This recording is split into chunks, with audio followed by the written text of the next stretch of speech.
আপনারা জানেন আমাদের আজকের এই দাবির ভিত্তিতে রাষ্ট্রীয়ভাবে অপারেশন ডেভিল হান্ট ঘোষণা করা হয়েছে।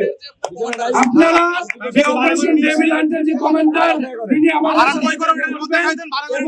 আমরা তার কাছ থেকে গতকালকে রাতে আওয়ামী ফ্যাসিবাদের দোসর যারা চিরাশ্রমে ছাত্র জনতার উপরে ন্যাক্কারজনক আক্রমণ চালিয়েছে, গতকাল রাতে গাজীপুর চিরাশ্রমে আওয়ামী ফ্যাসিবাদের দোসর যারা ছাত্র জনতার উপর ন্যাক্কারজনক হামলা চালিয়েছেন তাদের প্রত্যেককে চিহ্নিত করে গ্রেপ্তার করে বিচারের মুখোমুখি করতে হবে এবং গাজীপুরে আওয়ামী লীগ সংশ্লিষ্ট যে সকল নেতাকর্মী আছেন তাদের অবৈধ সম্পত্তি জনগণকে শোষণ করে তারা যে সকল সম্পত্তি দখল করেছেন এগুলো রাষ্ট্রীয় উদ্যোগে বাজেয়াপ্ত করতে হবে।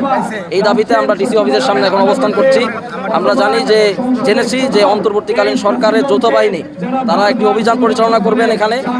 আমরা এই অভিযানের যারা দায়িত্বপ্রাপ্ত আছেন তাদের সাথে কথা বলতে চাই।